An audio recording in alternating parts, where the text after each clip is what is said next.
Assalamualaikum warahmatullahi wabarakatuh. Salam Bhinneka Tunggal Ika, salam dari Sabang sampai Merauke.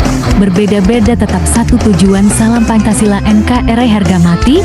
Mohon di subscribe ya sedulur semuanya. Nasab sudah selesai. Kalau Mbak Alwi bukan cucu Nabi Muhammad SAW? Dari dalil ilmu nasab mustahil.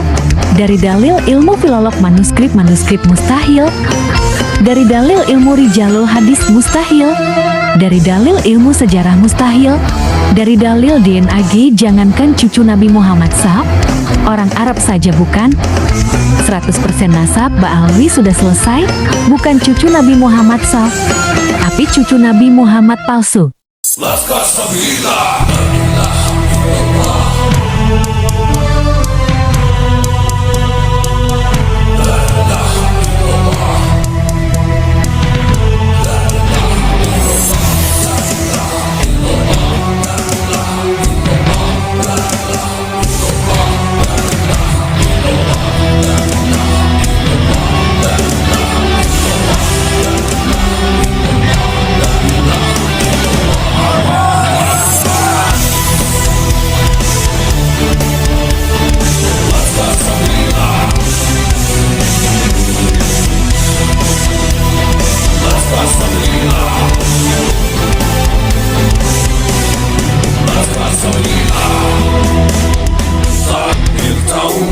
Membelah langit, mengguncang bumi, menggetarkan hati.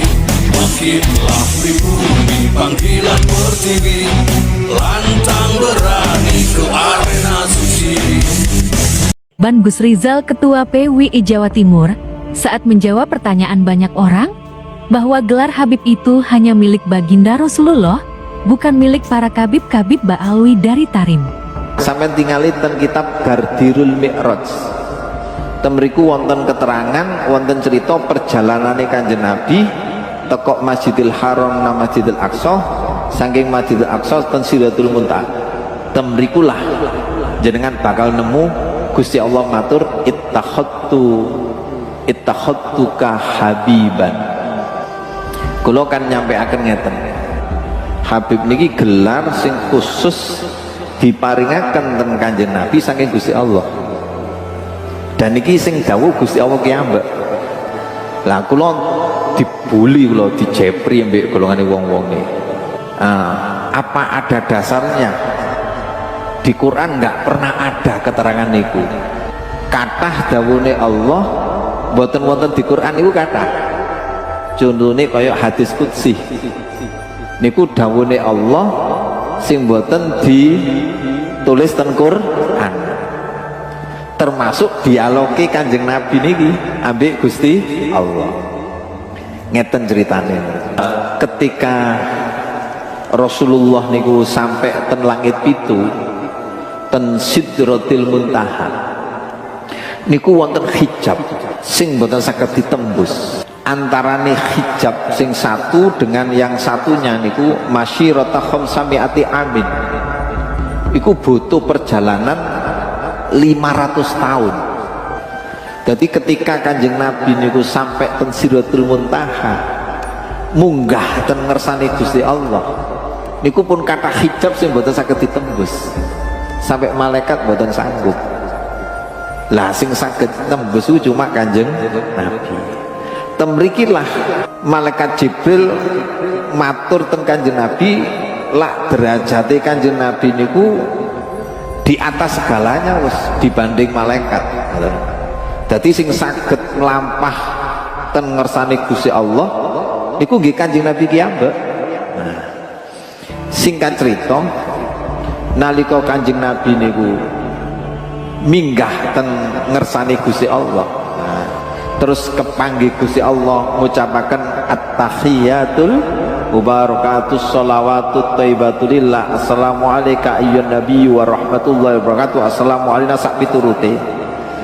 Gusti Allah matur ngeten, faqala lahu ya Muhammad qala labbaika. Begitu kali Gusti Allah disapa, jawab Kanjeng Nabi, nggih ya Rabb, nggih Gusti. Qala sal, jaluo sak karepe sampean. Jawi Kanjeng Nabi ini, Kula mboten nyuwun napa-napa ten panjenengan Gusti. Kula cuma nyuwun setunggal ten panjenengan. Apa? Kula nyuwun slametaken umat kula benjang dina kiamat. Nikilah akhirnya Gusti Allah mariki syafaatul udmah. Syafaat paling gede besok dina kiamat niku syafaate Kanjeng Nabi. Faqalallahu ta'ala qad ittakhadtuka. Nah niki qad melbu fi'il madhi lho. Qad ittakhadtuka. Temen-temen ngalap ingsun kan ing sira. Temen-temen sampean tak dadekno habiban kekasih. Habiban kekasih. Benten ambek muhibban mahbuban. Muhibban niku nyenengi, mahbuban disenengi, tapi Kanjeng Nabi habiban. Kanjeng Nabi ku habiban, tercinta. Sapa sing duwe julukan habiban? Lak mboten Kanjeng Nabi. Nah, qala ar-rawi wa huwa maktubun fit Taurat. Keterangan iki juga ditulis di kitab Taurat. Bahkan Gusti Allah matur ki ambek Muhammad Rasulullah Habibullah. Kanjeng Nabi Muhammad iku Habibullah, kekasihnya Gusti Allah. Ai habibi, kekasihku, Habibullah. Jadi sampeyan nak memahami habiban niku mencintai, dicintai, tercinta. Apa ya bahasa ya? Mengasihi, dikasih, terkasih. Jadi habiban itu terkasih pun. Isine terkasih ku yo dicintai, yo mencintai. Kanjeng Nabi sampai cintai, Kanjeng Nabi yo cinta jenengan. Kanjeng Nabi dicintai Allah, Kanjeng Nabi yo cinta nang Allah. Berarti Kanjeng Nabi tercinta di atas segalanya. Saged dipahami. Kula terusaken kedik. Cek ne sing tanglet terose kula mboten wonten dasare. Wonten dasare. Dan iku dawuhne Allah. Waktu perjalanan Kanjeng Nabi Isra Mi'raj. Maka nonton tiba niku boten wonten embel-embel Habibullah, Rasulullah, Nabiullah sing ten serakal niku. Langsung habiban. Ya Nabi salam alaika, ya Rasul salam alaika. Niki ya Habib salam alaika, sholawatullah alaika. Didelet diteras sholawatullah alaika, berarti Nabi, Rasul, Habib dadi situk teng Kanjeng Nabi. Begitu Kanjeng Nabi mudhun kepanggih kalian malaikat Jibril. Niki malaikat Jibril matur ngeten, hayyakallahu bima lam yuhayya ahada min khalqika la malakan muqarraban wala nabiyan mursalan. Gak ono makhluke Allah sing dihormat kaya dening panjenengan sinten man ahadan setunggalnya mboten mboten wonten Gusti Allah menghormat kados Gusti Allah menghormat panjenengan sinten mal mboten min khalqi sange makhluke Allah, baik itu la malakan muqarraban wala nabiyan wala mursalan, mboten wonten, baik itu malaikat, nabi, rasul, mboten. Cuma jenengan Kanjeng Nabi sing dihormat Gusti Allah kaya ngoten. Niki sing kula maksud julukan khusus ten Kanjeng Nabi. Waqad balaghaka maqaman, temen-temen tumekoh ten panjenengan maqaman derajat lam yasil ilahi ahadun min ahlis samawati wal ardi. Gak ono sing tutuk makom koyok ngene, gak ono sing tutuk makom koyok ngeten derajat kecuali panjenengan situnggal mawon ten langit bumi mboten wonten. Berarti cuma Kanjeng Nabi. Nah, akhirnya wonten sing matur, lho tonggoku iku lho jenenge Habib, jenenge ancen Habib. Lho gak masalah, lak jeneng mboten apa. Sampeyan gawe jeneng Habibur Rahman, Ahmad Habib mboten apa. Wong gawe jenenge Gusti Allah angsal kok sinten Abdullah, Abdurrahman mboten apa. Jeneng gak apa-apa. Niki gelar dulu. Ngerti ya? Julukan. Contoh mana? Sampean mboten nate kuliah. mboten nate sampai ten perguruan tinggi, gak duwe titel blas. Moro-moro sampean ditulis profesor, wani sampean. Paham? Profesor niku julukan, gelar. Sampean mboten nate haji. Wani moro sampean tulis wani sampean. Gak oleh digawe lak gurung sampai jenengan mencapai derajat temriku, gak tahu kuliah, gak tahu apa, gak tahu ngene, moro-moro profesor doktor teko endi? Apa maneh sing julikan langsung teko Gusti Allah. Sinten sing nggada julukan sultan? Sultanu Aliya Syekh Abdul Qadir Al-Jilani. Kawabe wali Nukoba Nujaba Abdal Autat niku kepalai wali sultane ten Syekh Abdul Qadir. Sinten sing ngangkat? Sedaya wali oleh ilham teko Gusti Allah. Ilham niku isyarah dari Allah ke wali. Menawi wahyu niku isyarah dari Allah tenang nabi. Oleh ilham, kabeh wali oleh ilham. Lak sultan iku Abdul Qadir. Sapa sing rupa wali? Lah saiki lho gampang kayak julukan wong ku sultan. Ana sing Sultanul Qulub, moro-moro dadi wali kutub, dadi sapa sing kayak julukan? Ayo. Lak Syekh Abdul Qadir sing kayak julukan wali kutub, sing Sultan Aliya para wali sing oleh ilham teko Gusti Allah. Dadi sing nggak ada julukan Sultan Aliya sinten? Syekh Abdul Qadir. Sing nggak ada julukan Habib sinten? Kanjeng Nabi. Berikut ini adalah 7 agenda licik klan Ba'alawi Yaman yang telah terbaca dengan jelas. Pertama, Ba'alawi yang sengaja didatangkan kaum penjajah Belanda itu telah dikondisikan untuk mengaku-ngaku sebagai juriat Nabi Shallallahu Alaihi Wasallam melalui Ubaidillah atau Abdullah bin Said Ahmad bin Isa. Terbukti tidak terkonfirmasi keberadaannya. Kedua, Wali Songo yang penyebar Islam di Indonesia diam-diam diba'alawikan terlebih dahulu dengan mengubah manuskrip-manuskripnya. Ketiga, di fase ini mulai dilakukan framing dengan berbagai cara agar supaya orang Indonesia percaya bahwa Wali Songo itu memang termasuk ke dalam klan Ba'alawi. Salah satu caranya adalah dengan mengaitkan nasab Wali Songo melalui tokoh Abdul Malik Ajmat Khan hingga bersambung kepada Ubaidillah. Setelah diteliti, ternyata nama Abdul Malik Ajmat Khan yang konon berada di India ini adalah fiktif alias hoax, sama seperti Ubaidillah. Maka tokoh ini juga tak pernah ada alias fiktif semata. Keempat, sesungguhnya agenda licik yang ketika itu sudah mencapai tingkat keberhasilan yang hampir sempurna. Mayoritas orang Islam Indonesia percaya bahwa Wali Songo itu sama dengan klannya para habaib, yakni Ba'alawi, meski mereka tidak disebut sebagai Habib, sebab memang gelar Habib itu muncul di belakang hari. Pada fase keempat ini, Ba'alawi menyebarkan propaganda bahwa mereka, kaum Ba'alawi, adalah yang mengislamkan Indonesia. Maka janganlah heran bila terdengar doktrin seperti ini. Kalau kakek kami tidak ke Nusantara, niscaya kamu masih menyembah pohon. Kakek dimaksud tentu saja dihubungkan juga dengan Wali Songo yang sudah mereka nisbahkan ke dalam klan Ba'alawi Yaman. Kelima, apabila 4 poin strategi licik itu sudah berhasil, selanjutnya adalah tinggal upaya menggencarkan framing bahwa yang mengislamkan Nusantara itu adalah Ba'alawi yang juga juriatnya Nabi Shallallahu Alaihi Wasallam. Pada fase ini, mereka menunjukkan 2 keunggulan isu sekaligus.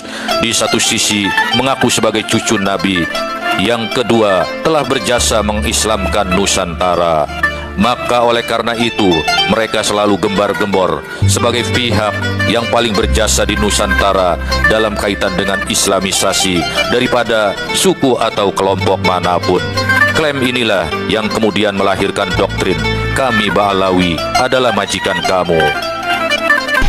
Keenam, supaya kemuliaan sebagai juriah Nabi Shallallahu Alaihi Wasallam bisa dimonopoli hanya oleh kaum Ba'alawi, tidak untuk juriah lainnya, terutama juriah Wali Songo, maka keluarlah doktrin Wali Songo memang Ba'alawi dan tentu juriat Nabi, namun terputus keturunannya karena hanya diturunkan oleh anak perempuan saja dan itu tidak sah.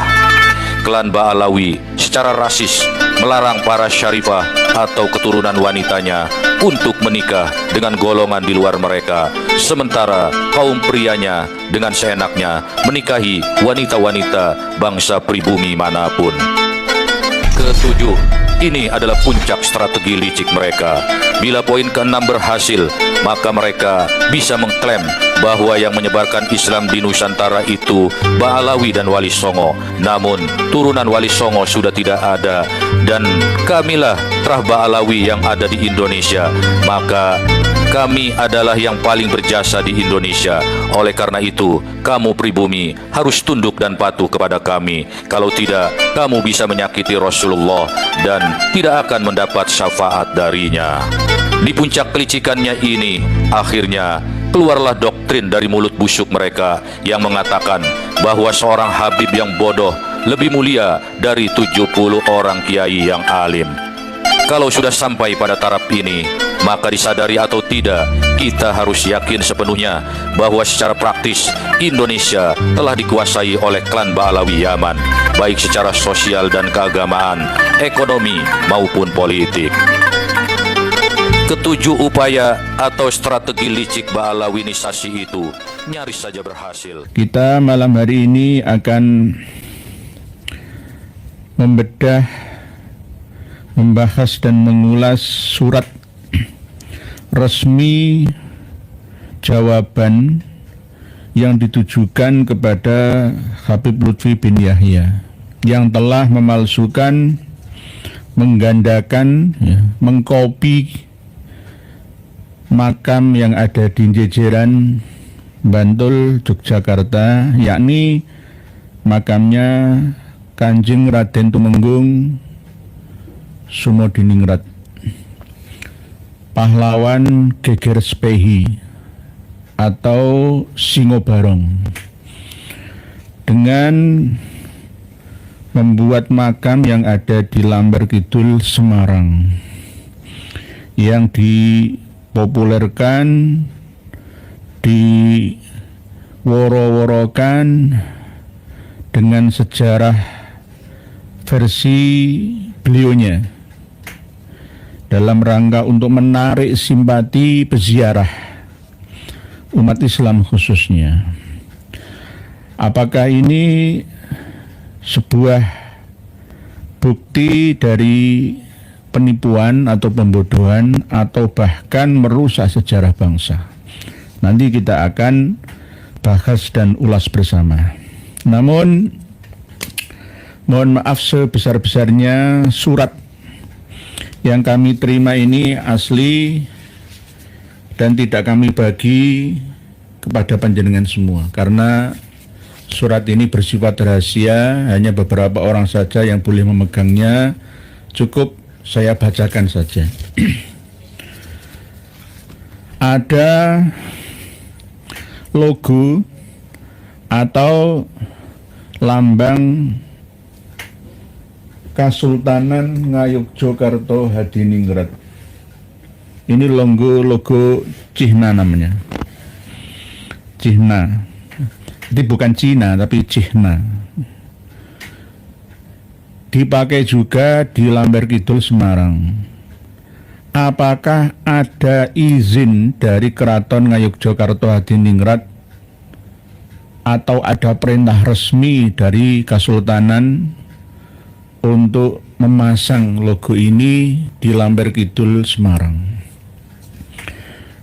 Ada yang terpasang di Gapuro, kemungkinan sekarang tidak begitu terlihat. Yang terlihat itu ada di dalam makam, di ruangan makam KRT Sumodiningrat Habib Hasan bin Toha bin Yahya yang ada di Lamber Kidul, Semarang itu. Apakah pemasangan itu sudah mendapatkan restu dari keraton atau tidaknya? Nah, ini kita akan membahas bersama. Kawedanan Hageng Panitropuro nomor 0475 KHP garis miring besar titik Romawi 6 garing JE titik 1958 2025. Hal pemberitahuan surat masuk dan surat balasan. Lampiran 1-2 ya. Terus kepada yang terhormat Habib Lutfi bin Yahya di tempat. Nah, langsung ini. Pada yang terhormat Habib Lutfi bin Yahya di tempat. Nah, langsung ini. Lawang ronsennya itu hasilnya agak karu-karuan itu percaya. Sekelas pejabat itu percaya gitu loh. Sihirnya apa heran saya itu. Dengan hormat, saya Gusti Kanjeng Ratu Condro Kirono Penghageng Kawedanan Hageng Panitro Puro Karaton Ngayogyakarta Hadiningrat melalui surat ini menyampaikan bahwa Karaton Ngayogyakarta Hadiningrat menerima surat dari Raden Dipyo Lasmono pecinta budaya Terahb 2 Hamengkubuwono 2 Jalur KGPA Mangkudiningrat tertanggal 7 Mei 2025. Isi surat tersebut lampiran nomor 1. Pemberitahuan bahwa di Lamber Kidul Semarang telah dipasang lambang Karaton Ngayogyakarta Hadiningrat. Lambang ini. Kalau di Solo beda. Ya. Ini namanya logo Cihna namanya. Yang berada di Gapuro Makam serta menyampaikan permohonan restu untuk melepas lambang keraton tersebut. Nah. Sebenarnya Raden Dipyo ini mau melepasnya, tapi harus melalui mekanisme yang ada, nggak boleh ngawur. Dengan memperhatikan isi surat tersebut, Karaton Ngayogyakarta Hadiningrat telah memberikan surat balasan bahwa Karaton tidak pernah memberikan perintah yang ditujukan kepada siapapun untuk memasang praja cihna atau lambang keraton. Nggak ada. Berarti ilegal. Ya. Ilegal, tidak ada legalitasnya. Oleh sebab itu kenapa Keraton Ngayogyakarta didekati oleh Darul Hashimi melalui almarhum yang kemarin meninggal dunia, kawan saya itu, nggih. Tapi ya semoga aja diampuni dosanya, nggih. Namanya orang yang punya khilafnya, yang salahnya.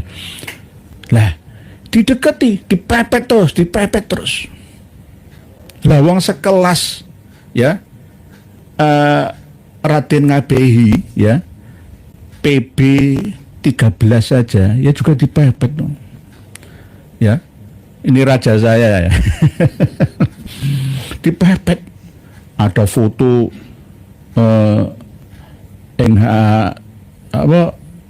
Raja PB 13 Surakarta Hadiningrat mencium tangannya LB. Waduh, bahaya. Bahaya ini.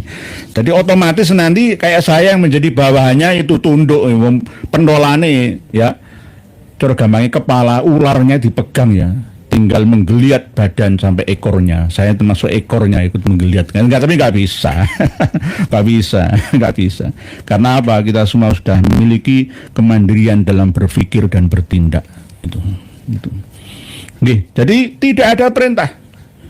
Berarti nggak diakui oleh Keraton Ngayogyakarta Hadiningrat, ya dicopot saja. Kalau sudah dicopot berarti KRT Sumodiningrat yang ada di Gapuro itu dihapus saja. Itu makam palsu Lamber Kidul Semarang itu tutup saja. Segera dieksekusi melalui proses yang ada melalui PWI LS Kudus dulu. Kalau Demak belum, Demak sudah ada. Kudus, Demak, kalau Semarang belum ada, dari Batang, dari Boyolali, dari PWI LS Wonogiri pusatnya. Bapak Kiai Tri Mubarok, Ketua PCNO Wonogiri sana, bergerak, segera lapor ke aparat setempat, Pemda tingkat 2 ya. Di sana kan ada wali kota ya. Di Semarang itu ada wali kotanya. Lapor dulu, mulai dari RT, RW, lurah, camatnya, semuanya. Nanti dikorek bersama apakah benar itu makamnya Habib Hasan bin Toha bin Yahya yang sebenarnya, atau Habib yang katanya ya, yang jejeran Bantul itu malah justru adiknya. Diwolak-walik, ini namanya ingin menipu, dan banyak yang tertipu gitu loh. Luar biasa, merampas sejarah ya, merusaknya, sekaligus membodohi generasi yang ada. Setiap tahun di holinya ya, melibatkan seluruh pejabat pemerintah dan ulama, bis-bisan ya, parkiran untuk ziarah ke tempat itu makam palsu. Ini makamnya asli, tapi namanya itu palsu. Aslinya itu dulu itu makam keramat, banyak pohon, adalah pohon jatinya, keramat jati, dulu. Jati keramat, ya, keramat jati. Karena nggak ada yang merawat, ya seperti Yahudi datang ke Palestina itu kan, nggak ada yang merawat, akhirnya dikasih nama Bani Benyamin atau Al-Haddad, Hadid, ya, atau marga-marga mereka. Akhirnya ya makam Yahudi, ini leluhur saya di sini lah. Ini terjadi juga, terbukti di Semarang. Ini bukan fitnah loh ya. Prof. Peter Carey itu sudah jelas menjelaskannya. Tidak hanya itu, saya juga punya data. Kok tiba-tiba itu KRT Sumodiningrat Melayu Semarang itu bagaimana? Lamper Kidul itu. Lah ini kan namanya merusak sejarah. Oleh sebab itu mohon kepada Habib Lutfi bin Yahya untuk minta maaf kepada seluruh rakyat Indonesia. Tidak hanya untuk warga Semarang saja atau warga Keraton Ngayogyakarta Hadiningrat saja, seluruh rakyat Indonesia. Bahwa apa yang selama ini panjenengan lakukan ya, Kang Mas, itu salah. Sudah tua yang dicari itu apa? Jangan malah justru balela mengumpulkan kawan-kawannya untuk mendirikan Jatma Aswaja. Bagaimana? Luar biasa ya Allah, subhanallah, naudzubillah. Memberikan perintah yang ditujukan kepada siapapun untuk memasang praja cihna atau lambang keraton, maka keraton juga tidak memiliki wewenang memberikan restu sebagaimana yang dimohonkan. Jadi maunya ada restu dari keraton kepada Debyo, Raden Debyo untuk membongkar itu. Tapi karena nggak merestui untuk memasang praja cihna ini ya, maka malah suruh bongkar, nggak ada urusannya. Karena apa? Memang sejak dulu kala makam KRT Sumodiningrat ya, itu ya ada di jejeran Bantul, Yogyakarta, 10 km dari keraton. Kok tiba-tiba sampai Semarang itu bagaimana? Banyak ngawur. Karangan sejarah yang dibuat-buat sendiri oleh beliaunya LBY itu, Sunan Muria, Sunan Kudus, mbaknya ya percaya loh, heran aku. Ahli sejarah yang menengahi loh, saya itu heran ya. Saya itu kadang-kadang heran, mau jadi apa bangsa kita ini itu. Sama seperti kalau saya mundur ke belakang kitab Syamsul Dhohirah yang menuliskan bahwa Sis Al-Jufri itu datang ke Palu pada awal Juli tahun 1920, ya yang percaya itu. Kan sudah jelas ada pro dan kontra, padahal aslinya yuk ada yang mengatakan 31 Juni 1930 Masehi atau 11 Juni 1930 Masehi. Tapi di kitab Syamsul Dhohirah yang disalin ya oleh Muhammad Diasyab ya seorang Habib Ba'alawi itu tulisannya seperti itu. Berarti kan kacau. Kacau. Cahaya dari Nusantara ya, buku yang ini yang sudah kita bahas beberapa tahun yang lalu, Cahaya dari Nusantara Maulana Habib Lutfi bin Yahya. Di sini juga jelas menerangkan tentang KRT Sumodiningrat Habib Hasan bin Toha bin Yahya, ya leluhurnya Habib Lutfi bin Yahya. Kok ya bisa-bisanya ya ada yang percaya itu. Masya Allah, saya kadang-kadang tuh heran ya, mau jadi apa bangsa kita ini? Padahal ini sudah edisi revisi, tapi masih tumpang tindih. Tahun lahirnya KRT Sumodiningrat itu ada 2 versi. Ya diantaranya juga yang makamnya itu ngawurnya luar biasa.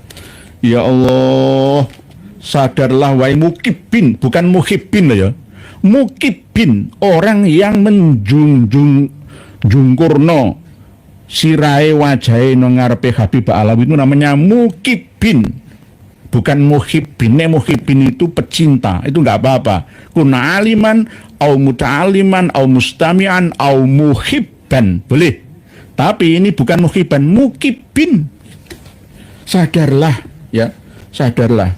Apakah jenengan kurang percaya? Ini kan fotonya LBY sama Habib Umar bin Khattab ini, ya kan?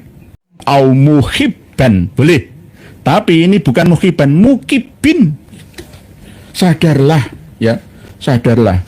Apakah jenengan kurang percaya? Ini kan fotonya LBY sama Habib Umar bin Khattab ini, ya kan? Sama saja. Inilah yang kurang bisa dipahami oleh ulama-ulama kita, khususnya di Ma'ruf Kozin, ya, tetangga saya sendiri itu. Nggak mau belajar, males belajar. Nggak mau menambah informasi. Ya. Ribut Wijaya. Bisanya percaya mungkin karena ngaku keturunan Nabi. Ya, enggak. Senjata nomor 1 andalannya itu saya cucu Nabi. Berarti nabimu siapa? Kanjeng Nabi Muhammad. Ya, saya cucunya. Kamu itu siapa? Kamu kan cuma umatnya, ya. Berarti dulu kan saya. Berarti salah-salah tetap benar semua. Enak ya.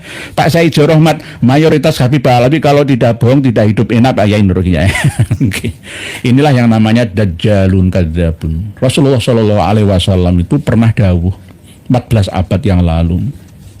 La taqumus saah, ora bakal terjadi kehancuran, kiamatan, ya, termasuk hurek-hurekan, ya, masalah pernasaban, hatta yub'atsa dajjalun kadzabun, ya, sehingga dilahirkan, ya, diperlihatkan, ya, dinongolkan, ya, orang yang banyak nipunya dan dustanya, yang qoribun min salasin, hampir mendekati jumlah 30, berarti banyak. Jadi dajjal itu tidak satu tok. Nah, tergantung lokasi dan kondisinya. Dan kulluhum yaz'umu annahu Rasulullah. Mereka semua mengaku aku itu masuk utusannya Allah. Diperintah dening Allah. Ya, seakan-akan pertama kali ya ngaku cucu Rasulullah dulu. Pertama ngaku orang biasa, kedua ngaku ulama, ketiga ngaku aulia, keempat ngaku dari cucu Nabi kita, ya. Kelima ya, saya diangkat oleh Allah Ta'ala, ya. Sebagai utusannya. Ini namanya dajjalun kadzabun itu. Bagi orang yang belum bisa memahaminya, malah justru kita-kita ini yang dituduh balik. Kiai Dajjal itu, PKI gaya baru itu, piye to ki? Piye to ki? Jadi, nah apa ya, arah pemikirannya itu loh, kemana itu saya kadang heran. Jadi demikian yang dapat kami sampaikan. Atas perhatiannya kami sampaikan terima kasih. Yogyakarta 26 Juni 2025. Karaton Ngayuk Jokarto Hadiningrat Kawedanan Hageng Panitropuro Panghageng, tanda tangan Gusti Kanjeng Ratu Condro Kirono. Tembusan ada 4 tembusannya. Berarti sudah jelas ilegal, tinggal hanya eksekusi saja. Tinggal hanya eksekusi saja. PWILS sudah ada, alap-alap Mataram sudah ada, bersinergi dengan pemerintah daerah setempat dan aparat untuk segera ditutup saja itu. Ditutup saja. Banyak membodohi umat yang ada. Gus Aziz Jazuli LCMH katanya Mbah Pekalongan bisa membelah diri jadi 2. Yang satu ngopi sambil ngerokok dan jasad yang satunya sholat dan zikir, ya iya. Ke Mekah, Jumatan ke Mekah.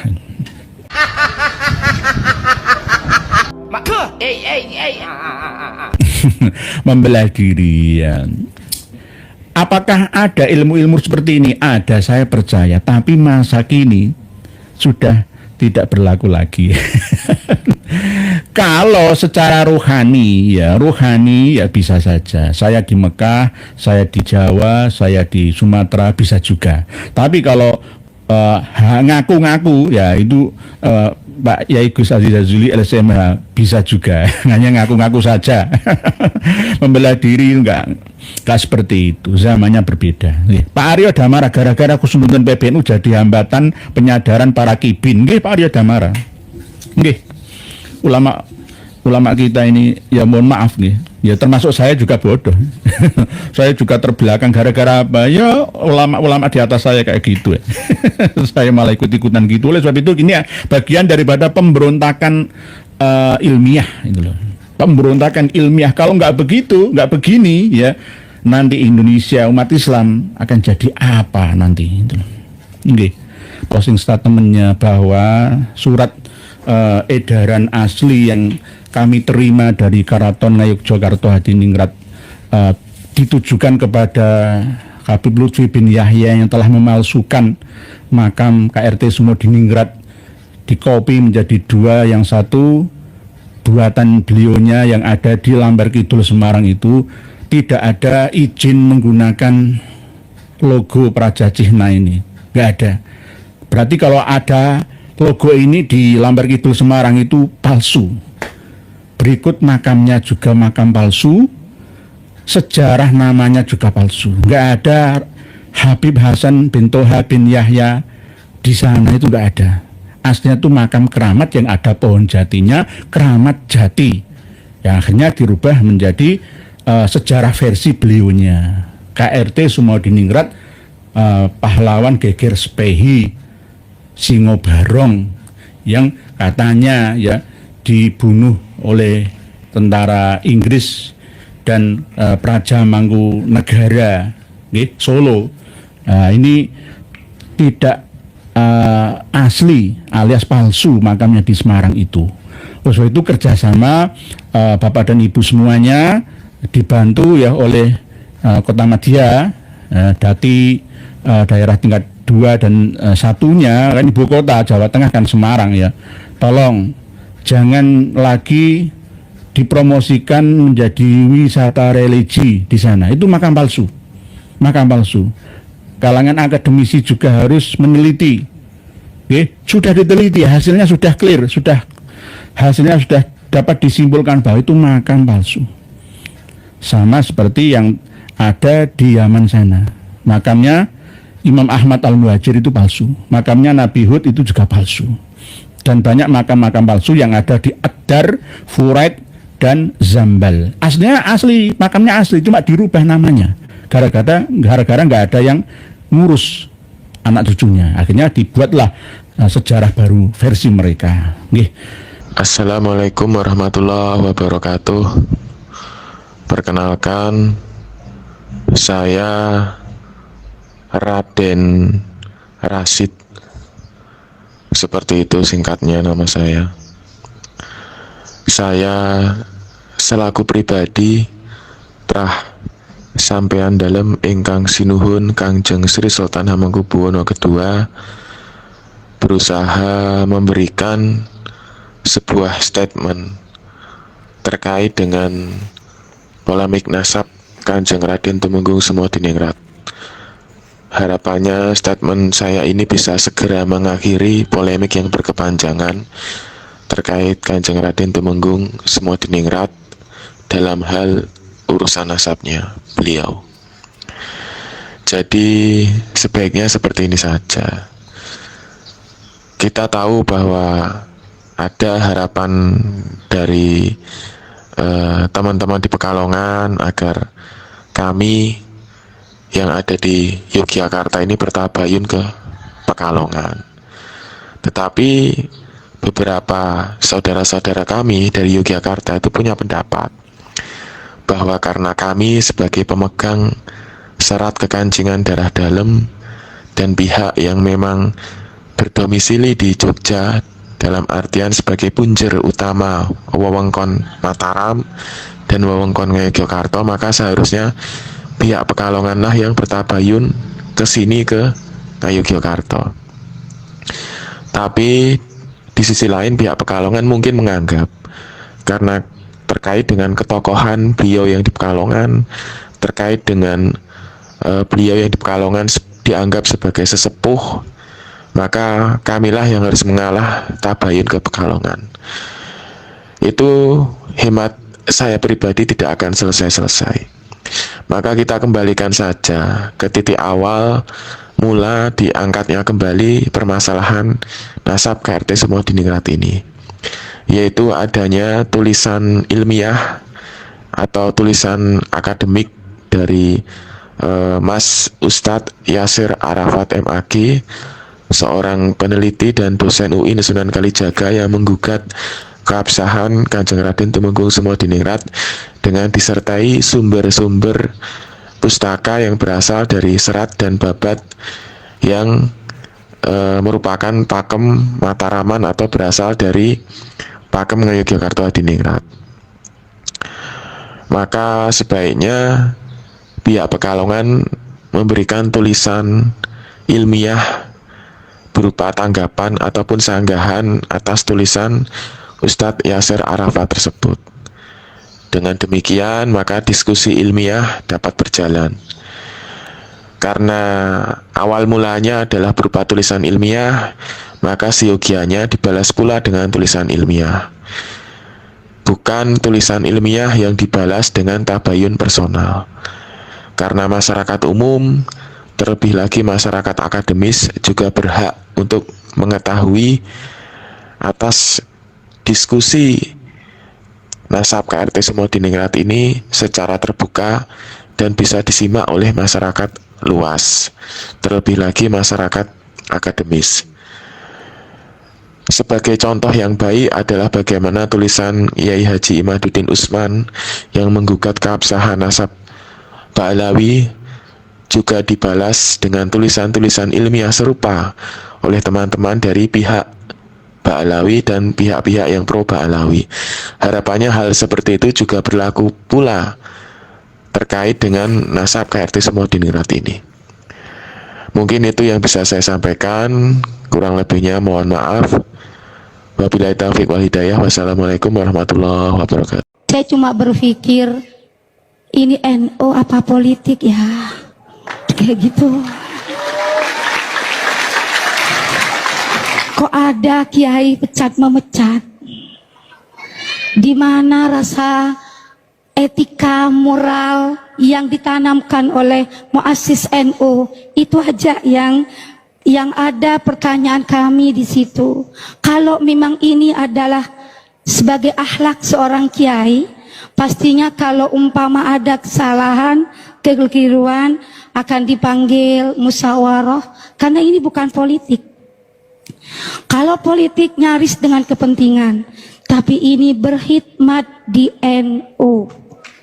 Tidak ada apa-apanya kalau bukan karena ingin keberkahan di NU, ingin menjadi santrinya Syekhona Khalil, ingin jadi santrinya Ki Hasyim Asy'ari, ingin jadi santrinya para muassis dari NU, termasuk kami.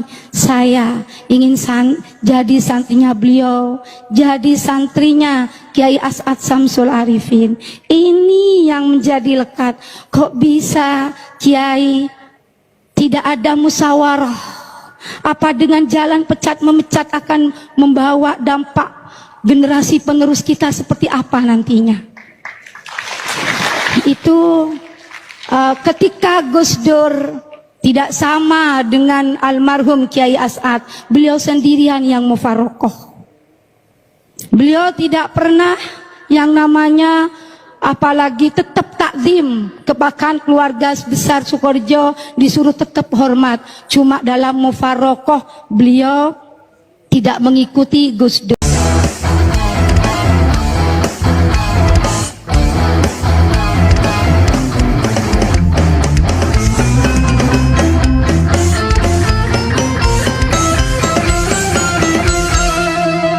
Jadikanlah hidup lebih berarti, jadikanlah laskar sang pemberani, membela ulama kiai pribumi, Rahwali Songo pewaris negeri. Gelora jiwa ini tak tertandingi, jangan coba-coba mengganggu negeri. Ulama kami terhina, kami pun tak terima, siap jihad jadi semboyan kita. Kami adalah laskar sabilillah, pecinta Wali Songo dan para anbiya, pewaris peradaban Islam di Nusantara, hingga berkibar bangsa Indonesia. Kami perisai para ulama, sepenuh hati korbankan jiwa dan raga. Bila nanti tertulis jihad pilihan kami, sahid bela agama dan negara. Kami terlahir di bumi pertiwi, terpatri suci sejarah negeri, korbankan darah nyawa leluhur kami. Jangan kau coba rubah dan kau pecundangi.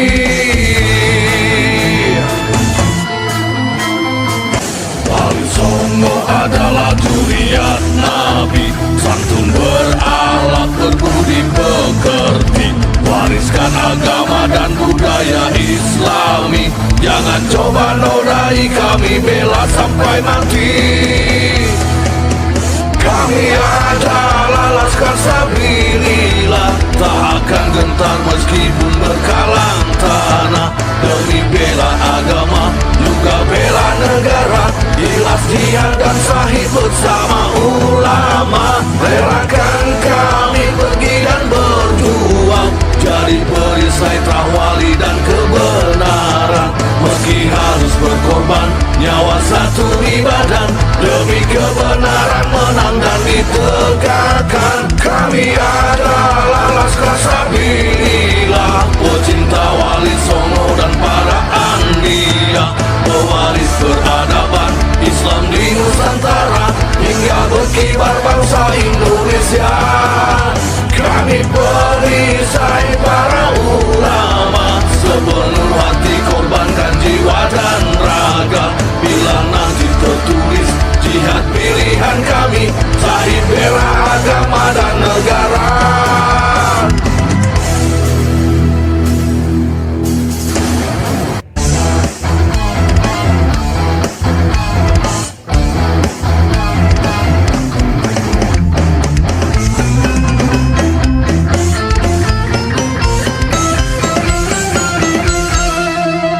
Jadikanlah hidup lebih berarti, jadikanlah Laskar sang pemberani, membela ulama kiai pribumi, Trawali Songo pewaris negeri. Gelora jiwa ini tak tertandingi, jangan coba-coba mengganggu negeri. Ulama kami terhina, kami pun tak terima, siap jihad jadi semboyan kita.